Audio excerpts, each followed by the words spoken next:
Callum, step away from the hay barn, right now. I do not care what excuse you are about to give me. I can see the diesel can, I can smell it from here, and this storage shed backs straight onto my stables. If that had gone up, it would not have just been a few bales lost. It could have been horses, buildings, people. Everything I have spent years building here. You do not know what you saw. I was moving the can out of the way before anyone knocked it over. And then Ethan turns up at the perfect moment, looking like the hero again.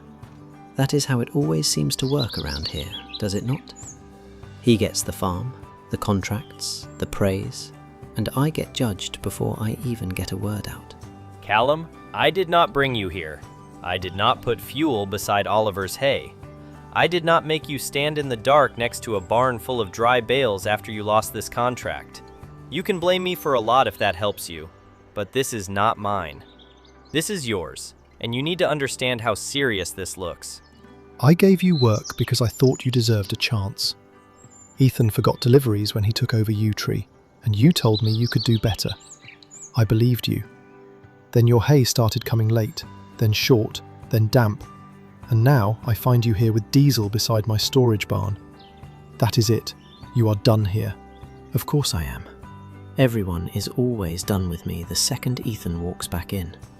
He gets Pete's farm, he gets Woodland Hill, he gets Rosie, he gets every bit of luck this valley has to offer, and I'm supposed to smile and clap along while my own farm slips away from me. No one is asking you to clap, but you cannot keep turning every setback into someone else's fault. You had a customer here. You had a farm. You had chances. This valley has room for people who work hard, but it has no room for this. I'm calling Eleanor tonight, and I'm reporting exactly what I saw. Whether the police take it further or not, you are not coming back onto this yard. Not for hay, not for horses, not for any delivery. Get in your truck and leave. Fine. Call the estate. Tell them whatever version makes you feel safe. But do not stand there thinking this is finished, Ethan. Everyone seems to think I have already lost. I have not.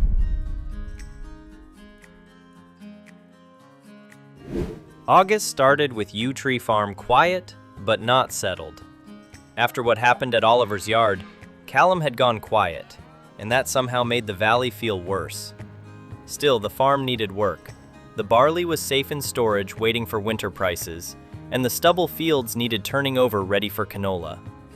I walked through the yard and found Freddie had left the Claas Xerion 470 parked up with the old Woodland Hill cultivator hitched behind it. Both had served us well, but the farm had grown past them.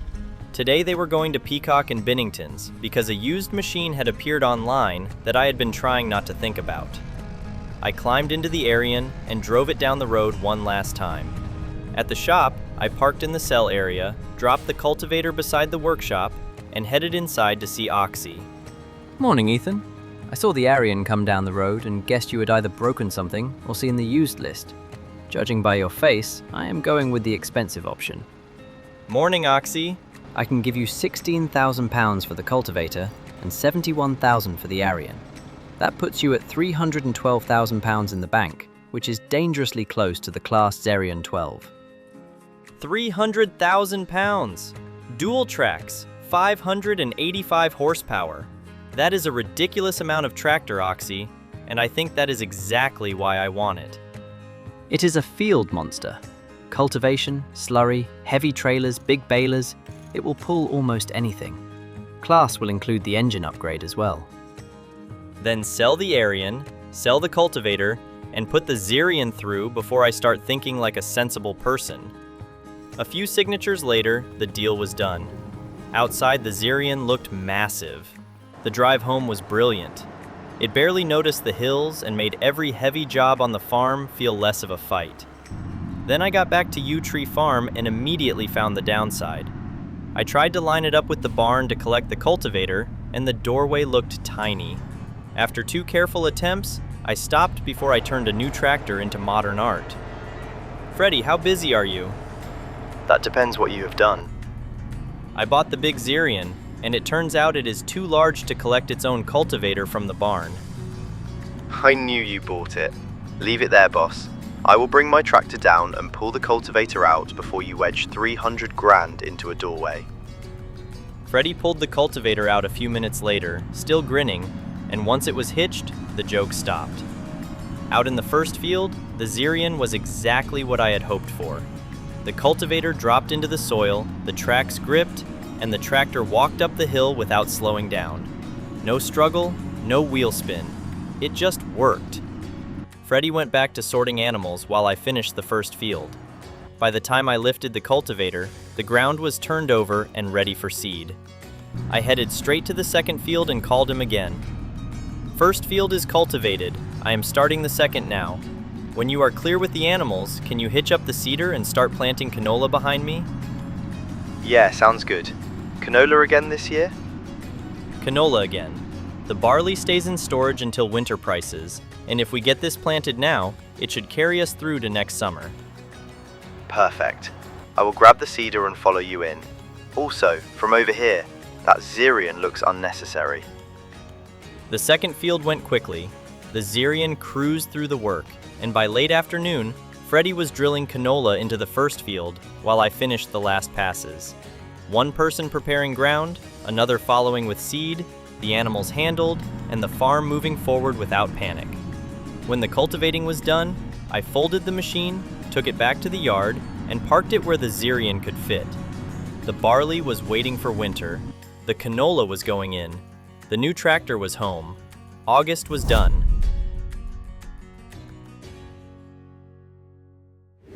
September came in quietly, and after the chaos at Oliver's yard, quiet was exactly what I wanted.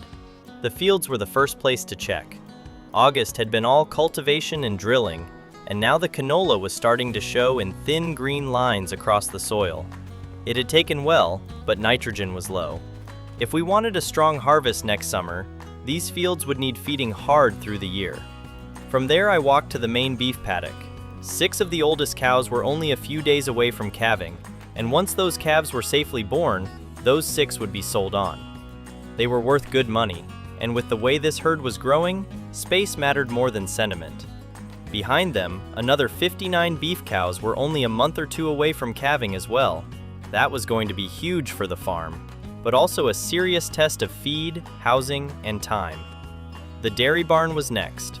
100 out of 100 cows, calm and settled, with the milk tank sitting at 50,000 liters, ready to sell when the time was right. The only problem was feed. The troughs were getting low, and with that many dairy cows producing milk, you do not leave them waiting.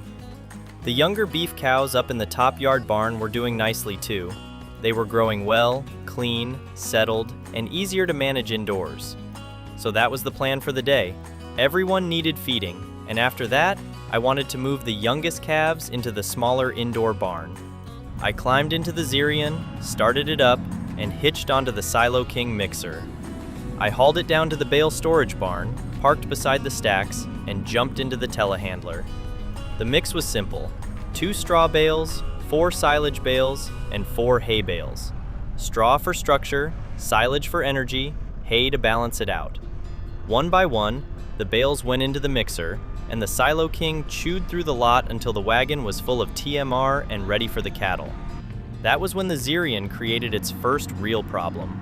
I brought the mixer back toward the cattle barns, lined up for the feed passage, and realized the tractor was too big to get through comfortably. It had all the power in the world, but around these buildings it moved like a cruise ship in a bathtub. Freddie, I have found another issue with the Xerion. It can pull the mixer like it is empty, but it cannot get through the cattle barn without making me nervous. I wondered when that would happen. I'm over at Woodland Hill with the sheep today, so use my tractor. Just try not to sell it while I'm gone. No promises, but I will borrow it and get everyone fed. The big tractor can sit outside and think about its choices. I swapped onto Freddie's tractor, hitched the mixer back up, and suddenly the job made sense again. First stop was the indoor beef pen. The TMR ran out smooth along the trough, and the cattle moved in straight away like they had been waiting for room service. From there, I drove through the dairy barn and unloaded the next stretch for the jerseys. With 100 cows, feeding is not a little job anymore. The mix disappeared along the passage, the cows pushed in behind it, and the whole barn immediately felt calmer. The final stop was the beef paddock. I pulled alongside the feed area and emptied the last of the mix for the older cows outside. With 6 ready to calve any day, and another 59 not far behind, keeping feed in front of them was not optional. Once the feeding was done, I parked up, shut the tractor down, and walked over to the pickup. One more job. I hitched on the animal trailer and headed back to the beef paddock. The youngest calves needed moving into the smaller indoor growing barn. The first load was 6, carefully loaded and driven across the yard, then unloaded into clean bedding. I went back for the final 5 and moved them over as well, giving us 11 young calves indoors where we could keep them safer, warmer, and easier to manage. By the time the second load was settled, September felt under control. The canola was growing, the dairy cows were fed, the beef herd was close to a huge calving run, and the young stock were tucked inside where they belonged. I parked the trailer, drove the pickup back to the house, and called it there. September was done.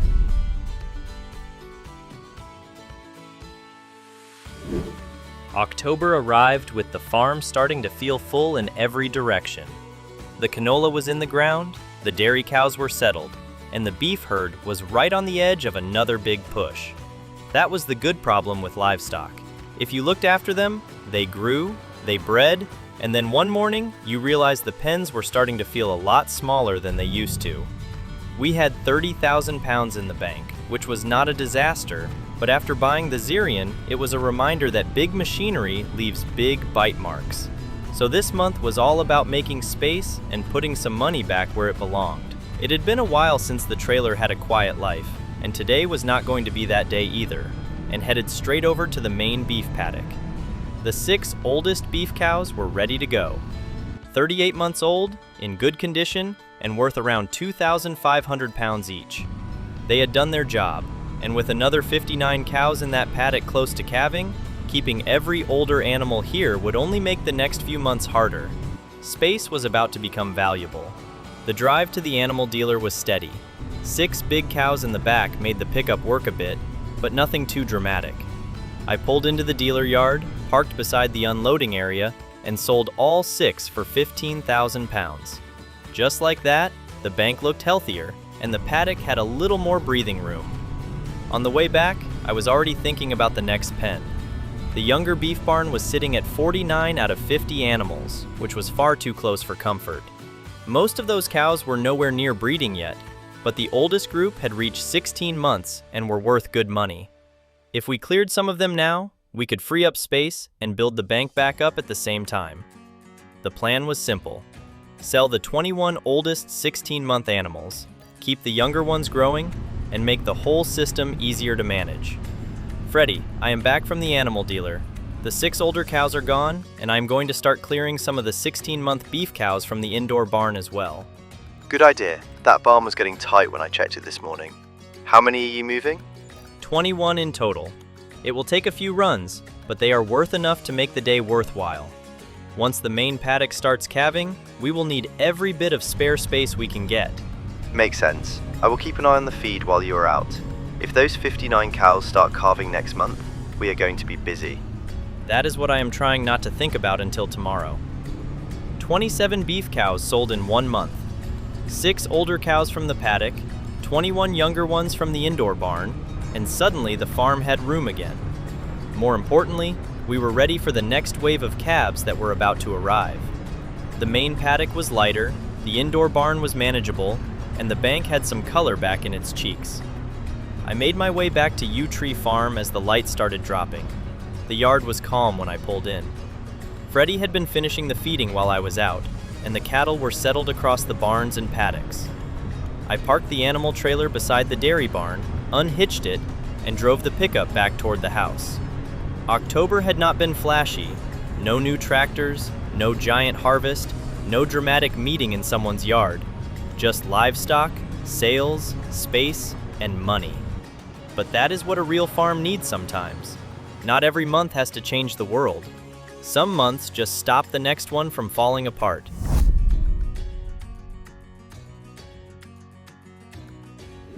November began with the bank still bruised after the Xerion, so of course I checked the used vehicle sales.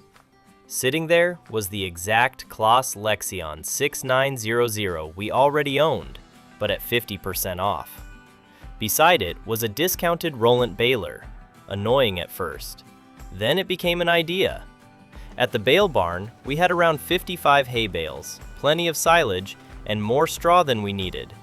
The cows were covered for winter, but if Sarah at the livery yard still needed big square bales, this could turn grass into a real business. Freddie, I have had a dangerous thought. I am taking the combine to Peacock and Binnington's. Can you bring the Uniwrap baler down behind me? That sounds expensive. Are we selling things, buying things, or somehow doing both? Both. There is a used Xerion for much less than ours is worth. If we sell ours, buy that one, and trade the baler, we might have enough to move into big square bales. I drove the Xerion down the road, with Freddie following in the tractor and baler. At the shop, we parked everything by the workshop and went inside to see Oxy. I wondered how long it would take you to notice those deals. Your combine is worth $317,000 and the baler comes in at $83,800. That puts you just over £510,000 before you spend anything. Then we want the used Xerion for $195,000. Same model, older machine, much cheaper. I was looking at the discounted round baler too, but square bales might make more sense now. I would skip the round baler.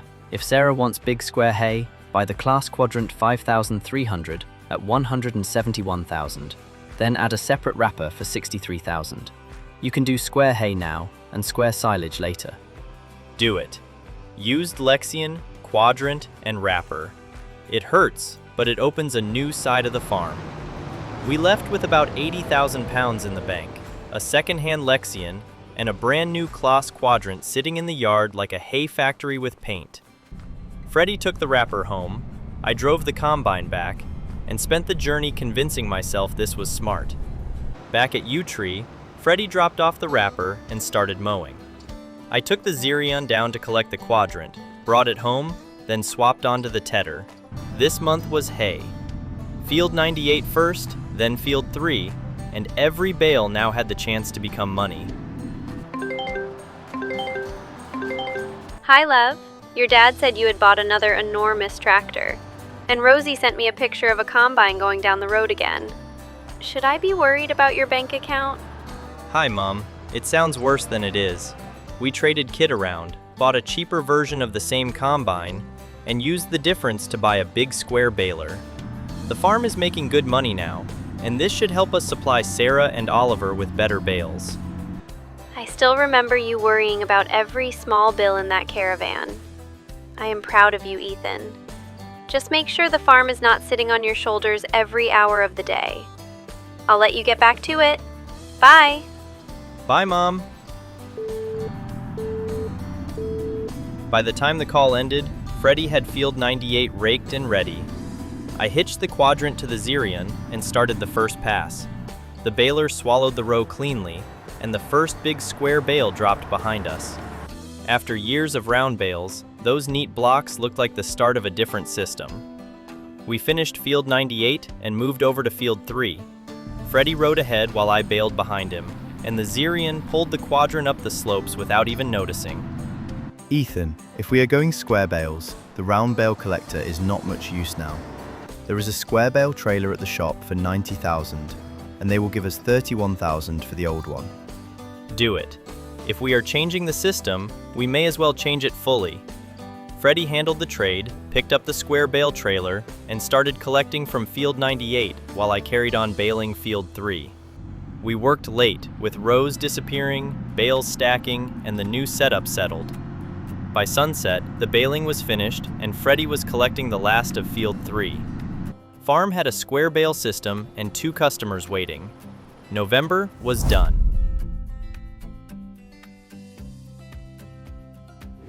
December arrived cold, gray, and busy in that quiet winter way.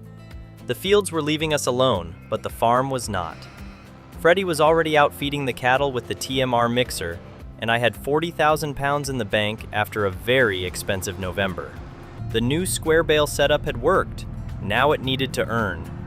I climbed into the tractor, hitched onto the square bale trailer, and headed down to the bale barn. The big hay bales were stacked neatly, far easier to handle and far easier to sell than the round bales. I had already spoken to Sarah from the livery yard earlier in the week, so now it was time to make the first delivery. Morning, Ethan. Have you managed to get those big square bales sorted? Morning, Sarah. We have. New baler arrived last month, and we have hay ready to go. I can bring 12 big square bales over today if that helps you. That would be perfect. I know I was awkward about it years ago, but round bales never suited this place. The big squares stack better, feed easier, and my supplier has been all over the place lately. If these are good, I would be very happy to keep buying from you. That sounds good to me. I will load 12 now and head over. 12 big square hay bales sat on the back in one clean stack, and the whole thing already felt more professional than wobbling around with round bales everywhere. Her place was busy when I arrived. Horses in the paddocks, people around the yard, and barely any hay left in storage. I backed the trailer up to the barn, tipped the stack off, and watched the bales settle into place. Sarah paid 18,000 pounds for the load, which pushed the bank back up and made the quadrant feel a little less frightening. 12 bales, 1 delivery, and a customer from the early days back on the books. On the way home, I called Oliver. Ethan, good to hear from you. Please tell me you have more hay available. I do. We have moved into big square bales now, and I can bring 8 over today if you want a stockpile in the barn. 8 would be ideal. After everything that happened, I want enough feed on site that I am not depending on last-minute deliveries from anyone. I am glad you have gone to squares as well. They will suit the stable storage much better. I will get them loaded and bring them over. And if anything else happens with Callum or the estate, let me know. Back at Yew Tree, I loaded 8 bales for Oliver and set off again. His yard still felt different after that night, but the horses were settled and the storage barn was clear. I unloaded the bales, and Oliver paid 12,000 pounds. 2 customers sorted, 30,000 pounds in bale income, and the square bale setup had started paying its way. On the drive back, I started thinking about next year. Big square hay was one thing, but big square silage bales could be even better. I parked the bale trailer by the animal yard and was about to head inside when Freddie came over the radio. Ethan, cattle are fed. Since it is December, barley prices are looking good, about £550 per 1,000 litres. Do you want me to start hauling it out of the silo? Yes, do it. We have been sitting on that barley since June, and this is exactly why. There should be around 120,000 litres in there, so it should be a strong sale. Leave it with me. I will get the trailer loaded and run it down before the day is out. You can go inside before Rosie starts wondering if you have moved into the yard. Freddie got to work as the light faded, hauling barley from the silo and turning last summer's harvest into winter money. That was the kind of rhythm I loved on the farm now. Cows making slurry for grass, grass making bales for customers, crops sitting in storage until the price was right. By the end of the day, Sarah had hay, Oliver had hay, the barley was moving, and the bank account was alive again. December had done exactly what winter needed it to do. It turned a year of work into money. I headed back to the house, cold, tired, and very glad we had not sold that barley in summer. December was done.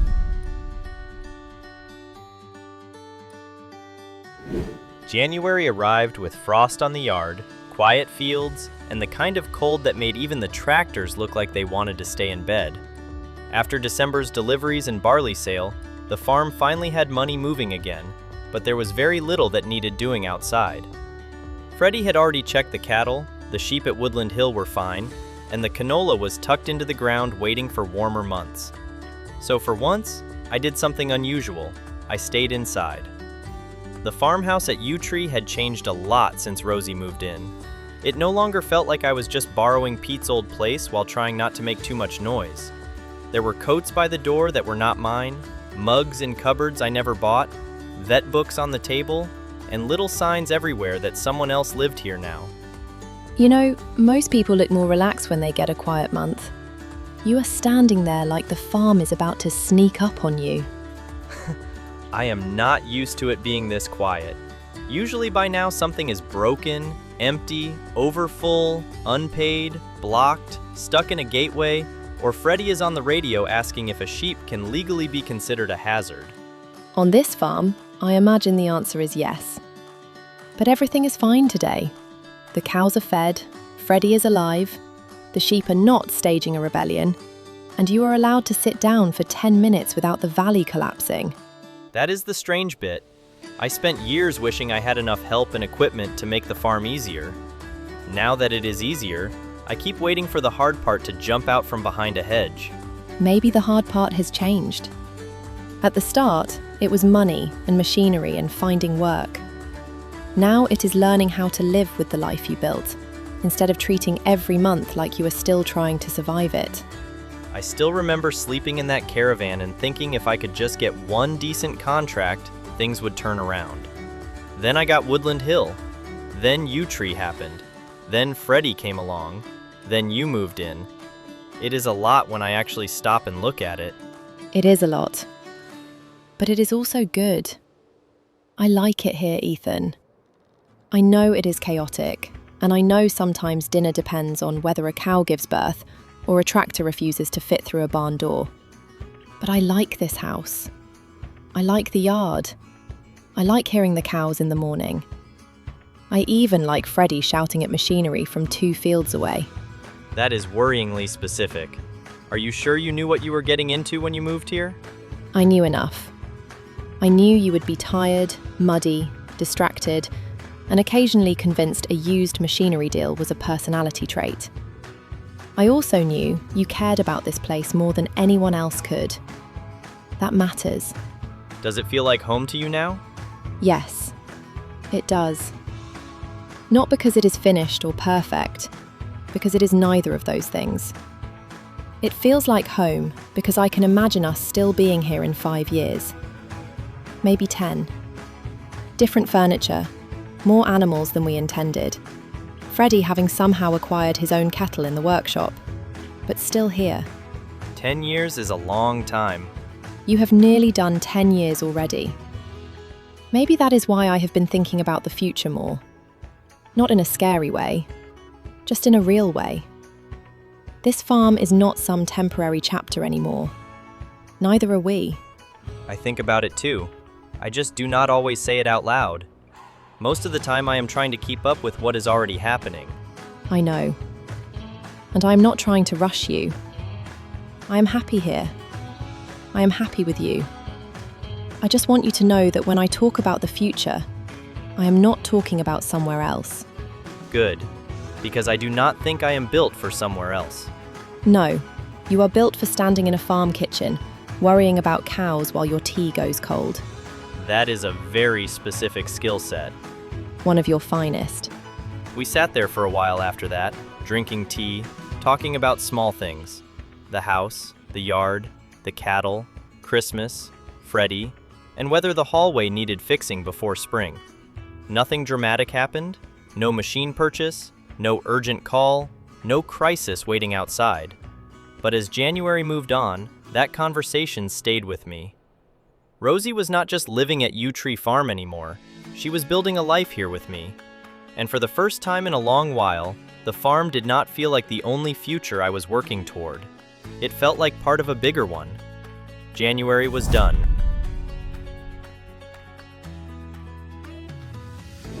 February arrived, with frost still hanging around the yard, and the canola sitting quietly in the ground, waiting for spring. After January being more about the house than the farm, it felt good to get outside. The cattle needed feeding, the fields needed nutrients, and the slurry pit had been filling through winter. Morning, boss. I am loading the Silo King now. I will get TMR around the dairy cows, the indoor beef pen, and the paddock before they all start acting like I have personally betrayed them. Perfect. I will take the saddle track and get slurry onto the canola fields. Once you are done feeding, can you jump on the manure spreader and cover what I do not get to? Yeah, no problem. Between your giant slurry spaceship and my manure spreader, these fields are going to smell expensive by lunch. I backed the Xerion saddle track onto the slurry pit, filled the tanker with 30,000 liters, and headed out to the first canola field. The crop was still young, but the soil needed feeding.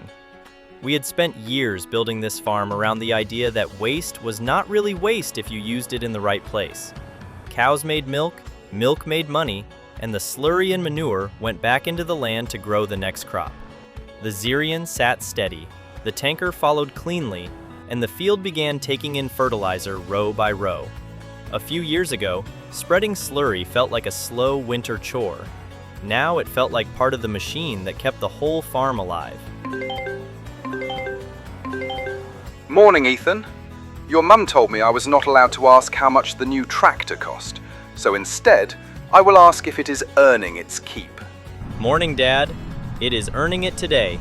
I am out spreading slurry with the saddle track. Freddie is feeding cattle, and once he is done, he is jumping onto manure. The canola needs a lot of feeding, so we are trying to stay ahead of it. Sounds like a real system now. Your cattle feed your fields feed the cattle, and the money moves around the farm instead of straight out of it. That is the plan. The dairy cows are doing well, the beef herd is growing fast, and the square bale contracts have started too. Sarah took 12 bales in December, Oliver took 8, and both seem happy. Crops, milk, beef, hay, wool, firewood, customers who know your name. It is a strong mix. Just remember, the bigger it gets, the easier it is to miss small cracks. I know. Callum is one of those cracks. What happened at Oliver's yard was bad, Dad. Diesel beside hay, right next to the stables. Oliver reported it to the estate, and Eleanor will not ignore it. Nor should she. But do not make his downfall your job. If Callum loses what he has, let it be because of his own choices. Keep your eyes on your farm and the people relying on you. I will. It is just hard when he keeps stepping into the road. Then drive around him. You built this by moving forward. Keep doing that. Anyway, sounds like you have things sorted there. Talk again soon. Thanks, Dad. Talk soon. I washed the worst of the slurry off the tanker, parked the Xerion, and walked through the dairy barn. 100 cows stood in there, healthy and settled, with the feed passage cleaned up and the bedding still looking good. The milk tank was full as well, 50,000 liters sitting ready to go. I gave the pickup company a call, and not long after, the tanker rolled into the yard. While it filled, I stood by the barn and watched the numbers climb in the bank. Milk had become one of the most reliable parts of Yew Tree Farm.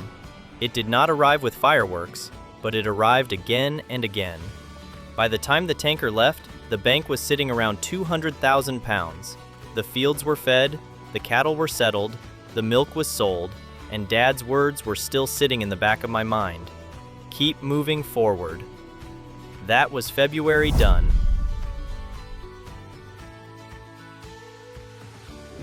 March arrived, with the farm beginning to wake up again. The canola was sitting in the fields. The cattle were fed. The milk money had helped the bank recover, and we had 221,000 pounds to work with. Freddie was already out with the TMR mixer, keeping the dairy cows and beef pens moving, while I had a different job in mind. The old cultivator had done its time. It was not bad, but with the farm growing again, and with the Xerion now sitting in the yard, it felt silly dragging around equipment that did not match the rest of the setup. So, I climbed into the tractor, past Freddie in the yard, and hitched the cultivator on. I'm guessing that is not going to the field. No, it is going to the shop. I want something a bit wider and a bit quicker. If we are going to keep expanding, the soil work needs to keep up. Fair enough. I will keep the cows happy while you go and upset the bank account again. I took the cultivator down the road to Peacock and Binnington's, pulled around the back, and dropped it into the maintenance bay. Oxy was already inside by the time I walked through the front door. Morning, Ethan. Another trade-in? You are becoming dangerous to my yard space. Morning, Oxy. I need a better cultivator. Something wider, but not something only the Xerion can pull. Freddie still needs to be able to use it with his tractor if needed. Good timing. I can give you 11,300 pounds for the old one, and there is a Dalbo PowerChain 800 on sale. 8-meter working width, only needs around 180 horsepower, and it is down to 20,000 pounds. That is exactly what I need. Wide enough to matter, not too heavy, and both tractors can handle it. Let us do that. A few minutes later, the old cultivator was gone, the Dalbo was ours, and we still had around 212,000 pounds in the bank. I hitched it up outside, drove it home, and parked it in the yard. We did not have any of our own crop fields to cultivate this month, but that was about to change. Giles had mentioned something interesting. Most fields around Yew Tree were either tied up with other farmers or owned by the estate, which is why buying land had always been awkward. But Arthur Haines, the old farmer from the top of the hill, was retiring. Arthur was the man who gave me that deadwood job back in the early days, when I had barely anything to my name. I had not heard much from him since, but now he was looking to sell some land. So I got into the pickup and drove up the lane above Yew Tree Farm. His place sat just up the hill, looking down over one of our main fields. I pulled into the driveway, followed it up to the yard, parked beside the house, and went in to see him. Ethan Manston, look at you now. Last time you were here, you were cutting deadwood and counting every pound twice. I remember that job well. It helped more than you knew at the time. Giles said you might be selling a few fields, so I wanted to come and ask before I heard it from someone else. Yes, body is telling me what my head has been ignoring. It is time to slow down. I have watched what you have done with Pete's old place, and I would rather Field 54 went to someone who will use it well. £150,000, and it is yours. We would put it into grass. More hay, more silage, more bales for the cows and customers. It would fit the farm well. Then that sounds right. Soil samples are already done, so you know what you are buying. There is withered wheat in there now, so it wants clearing, but the land itself is good. And that big Claas you bought, that was mine. Look after it. It has plenty of life left. I will. Thank you, Arthur. For the field, and for that first job all those years ago. The deal was done. Field 54 was ours. On the way back down the driveway, I stopped at the bottom and looked over the field. Arthur was right. It was covered in withered wheat, rough and useless as it stood, but underneath that was exactly what we needed. More grass, more feed, more bales. Another piece of the farm sliding into place. I drove back to Yew Tree, climbed into the tractor, and called Freddie. Freddie, we just bought Field 54 from Arthur Haines. It is covered in withered wheat, so I am going out with the new cultivator. Can you follow behind with the seeder and put grass in? Field 54. That is a good bit of land. Yeah, I will get the seeder ready. More grass means more bales, and more bales means fewer winter panic attacks. The Dalbo went straight into work. 8 meters at a time, it tore through the old withered crop and left clean soil behind it. The field was a decent size, but with the new cultivator and the Xerion on the front, it did not feel like a fight. It felt like progress. The cows needed feed. Sarah wanted square hay bales. Oliver wanted a stockpile for the stables. And next year, we could start turning some of this grass into square silage bales as well. One field would not change everything, but it would strengthen almost every part of the farm. Field 54 had gone from Arthur's retiring field to part of Yew Tree Farm in a single month. I took the cultivator home, parked the tractor, and headed inside while Freddie carried on planting. March was done.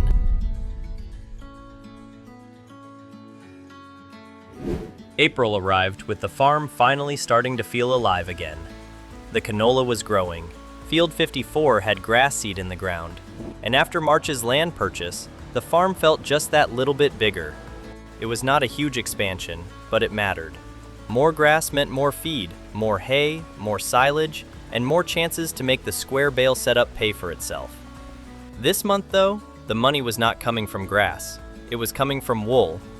Woodland Hill Farm had been quietly building up product all year. The sheep had been looked after, the spinnery had kept ticking away, and now there was a serious stack of wool waiting to be moved. It still felt strange sometimes, driving into that yard and remembering how nervous I was when we took it on. Back then it felt like too much land, too much responsibility, and too much rent. Now it was one of the strongest parts of the business. The gate opened, the tractor rolled in, and there it was. Wool, everywhere, stacked, waiting, and very much in the way. It is funny how something so quiet can become such a big job. Sheep spend the year making it one fleece at a time, and then suddenly you need a trailer, half a day, and a patient spine to move it all. I loaded the first full trailer, strapped it down, and headed for the farmer's market. The road down felt familiar now. Years ago, I came here hoping someone would buy a few pallets of firewood or a bit of produce. Now we were turning up with trailer loads of wool and fabric like it was a real operation. At the market, the first load sold for around 25,000 pounds. That alone made the morning worthwhile, but the yard at Woodland Hill was nowhere near empty. So I went back and did it again. The second load was much the same. Back through the gate, line the trailer up, stack the wool, strap it down, and head back to market. The second wool load sold, the bank climbed again, and I headed back for the third. By now, the job had become a rhythm. Load, drive, sell, return. Not exciting, but very satisfying. The kind of work where every trip makes the numbers look better. By the time I came back for the final wool run, the yard at Woodland Hill finally looked clear again. I loaded the last of the wool and then drove around to the spinnery, where one pallet of fabric was ready to go as well. It was only one pallet, but fabric always felt like the polished version of the sheep business. Wool was good, fabric was better. The final trip to the farmer's market pushed the bank up to around 186,000 pounds. After buying Field 54 and changing machinery around, that felt like breathing room. The sheep had quietly paid their way once again. I returned to Yew Tree Farm, parked the flatbed trailer, and changed jobs. The cattle still needed feeding, and no amount of wool money changes the fact that cows expect dinner. I hitched onto the Silo King mixer, took it down to the bale barn, and loaded the usual mix with the telehandler. Straw, hay, silage, all dropped in one by one until the mixer was full and the TMR looked right. The dairy cows were first. I drove through the barn, unloading along the feed passage while the jerseys pushed in behind the mixer like they had been waiting all morning. The beef paddock came next. The older cows were settled, but with more calves coming through the system, feed was going to keep being one of the biggest jobs on the farm. The TMR ran out along the trough, and the herd moved in straight away. By the time the last of the mix was unloaded, April had done its job. The fields had lime going down, Woodland Hill had been cleared of wool, the spinnery had paid out, and the cattle were fed. I parked the mixer, shut the tractor down, and walked back across the yard. The farm was bigger than it had been a month ago, stronger than it had been a year ago, and still somehow full of jobs waiting for tomorrow. April was done.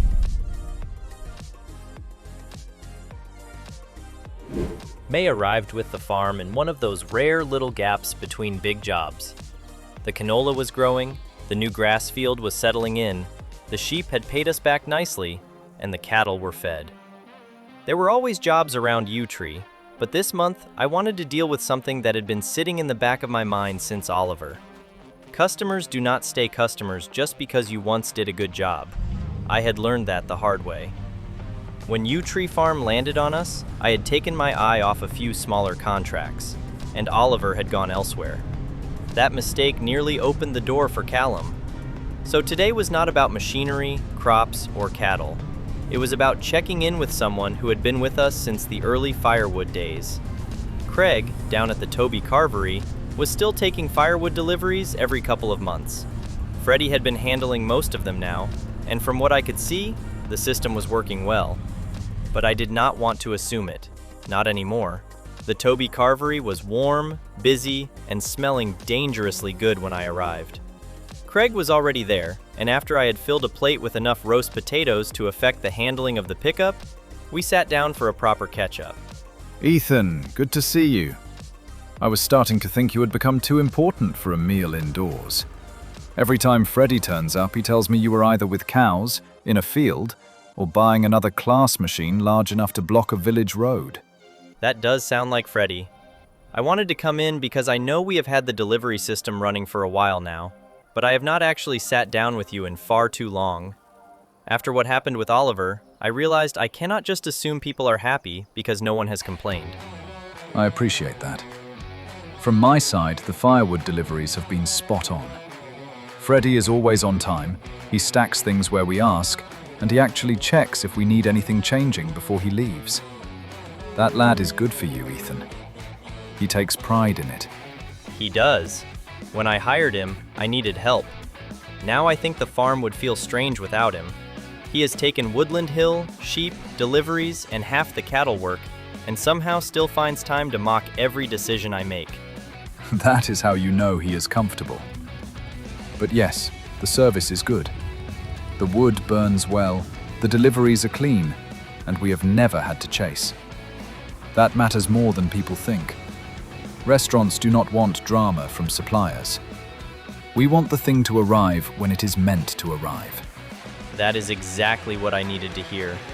When Pete left me Yew Tree, everything changed at once. More cows, more fields, more equipment, more responsibility. Some things slipped, and I have been trying to make sure that does not happen again. Pete would have understood that. He was a good man, but even he would have struggled with the size of what landed on you. The important thing is that you did not stay overwhelmed. You built systems, found good help, and kept your promises once you had your feet under you. I still think about him a lot, especially when I am in that yard. It is his farm in so many ways, even now. I am just trying to look after it well enough that if he could see it, he would not think I had made a mess of the place. From where I am sitting, he would be proud. You came here years ago trying to sell firewood like every pound mattered. Because it did. Now you are running a real farm business, supplying half the valley, and still coming in to ask if the logs are arriving on time. That says a lot. Craig had a way of making things feel simpler. He was not interested in tractor horsepower or field numbers. He cared whether people did what they said they would do. By the time I left, I was full enough to regret several decisions, but the meeting had done exactly what I hoped. Craig was happy, Freddie was doing a brilliant job, and one more early customer was still firmly with us. I drove back to Yew Tree Farm in the afternoon, pulled up by the house, and sat for a moment looking across the yard. May had not been dramatic, but it mattered. The farm was not just built on land, animals, and machinery, it was built on trust, one delivery at a time. I parked the pickup, headed inside, and called it a month. May was done.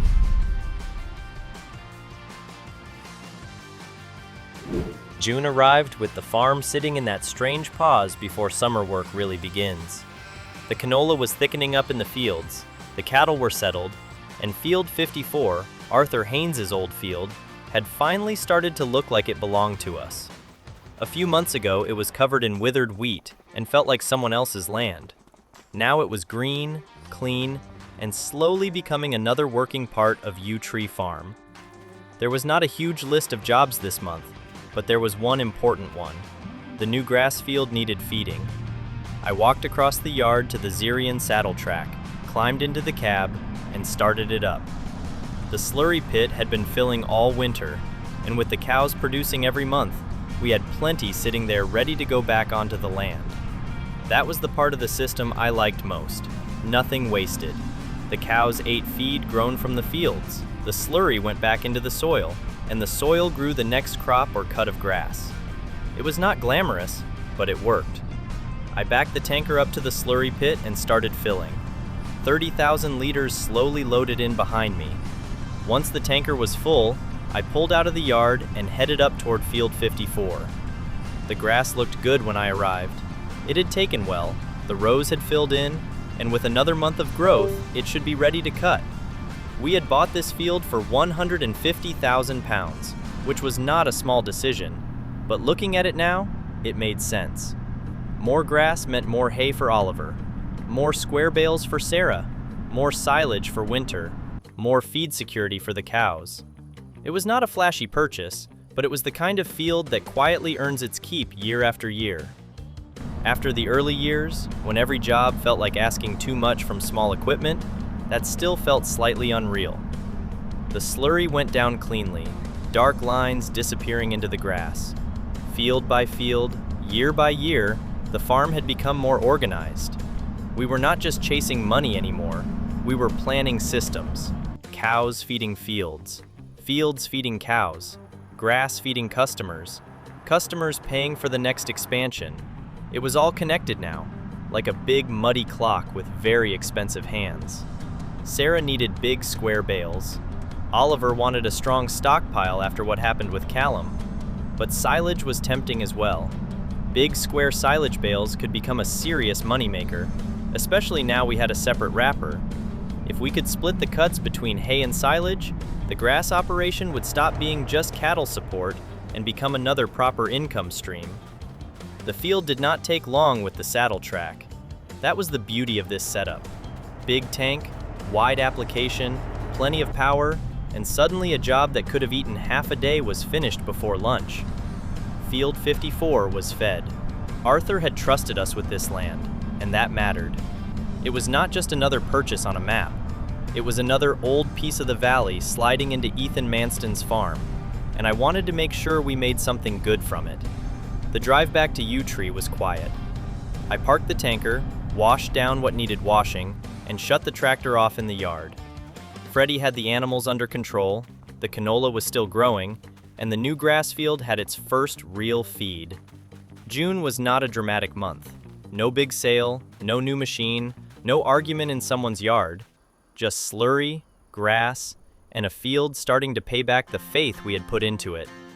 June was done, and July was going to be busy.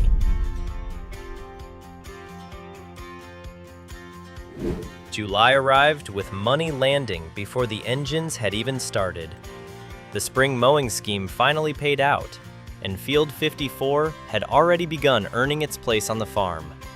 Arthur's old field brought in 22,500 pounds on its own, with the other grass fields adding another 14,000 each, plus around 12,000 from Field 3. Just like that, over 55,000 pounds came in before we had cut a single blade of grass. The irony was that the grass was ready, but this month it had to wait. Field 98, Field 3, and Field 54 were all sitting there green and tempting, but the canola had turned first, bright, golden, and ready for harvest. So July was not a mowing month. July was combine month. I called Freddie while walking across the yard toward the Lexion. Morning, boss. I saw the scheme money come in. Are we cutting grass today, or are you pretending not to stare at the canola? The canola wins today. Grass can wait until August. I am taking the Lexion out, and I will get started in the first field. I can run the combine if you want. You know, let the younger generation have a go before you start calling it heritage equipment. No chance. I am combining this one.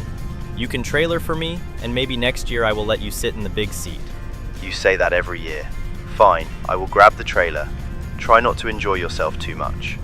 I climbed into the Lexion, started it up, and drove out to the field. The header went on, the combine unfolded, and the first strip of canola disappeared into the machine. There was no straw to worry about this time, which made the job feel strangely clean. Just seed into the tank, trailer alongside, and golden rows falling away ahead of us. For a while, it was peaceful. The Lexion worked through the crop. Freddie hauled loads back to the yard, and the farm looked exactly how I had dreamed it would years ago. Big combine, strong crop, good machinery, and enough help that the whole job did not sit on my shoulders alone. Then the phone rang. Ethan, it is Eleanor Whitmore. I hope I have not caught you at a bad time. Hi, Eleanor. I am in the combine, but I can talk. Is this about Callum? It is. After the incident at Oliver's yard, the estate carried out a full review of Mr. Draper's tenancy. That included the report from Oliver, previous complaints, field inspections, animal welfare notes, payment records, and the earlier breach warning. The decision has now been made that his tenancy will not be renewed at the end of the next farming year. So he has not lost it today, but the clock has started. Correct. He will be given time to wind down, clear his position, and appeal through the usual channels if he chooses. But unless something extraordinary changes, that holding will return to the estate next summer. We will be looking for a new tenant with strong local references and a proven record of responsible farming. That is a serious step. It is not one we take lightly. But the estate cannot ignore repeated failures, especially where safety and conduct are concerned. I also wanted to ask you something directly. Do you know anyone local who may be suitable when the application process opens? I do, actually. Freddie Black. He works for me now, but he has been talking more about wanting a place of his own one day. He knows livestock, grass work, deliveries, machinery, customers, and estate land. He is reliable, and he cares about the job. I had wondered if you might say that. His name has come up more than once in relation to Woodland Hill. When the process begins, encourage him to apply.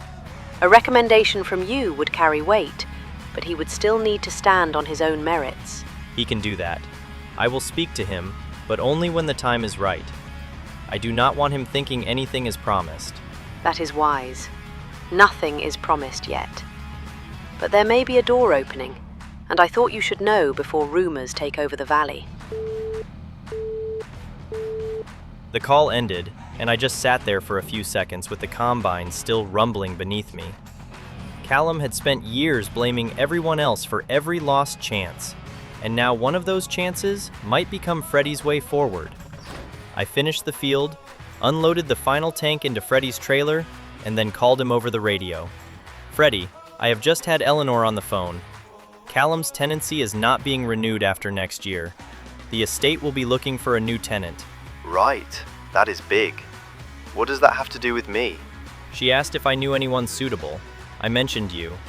Nothing is promised, and you would have to apply like everyone else.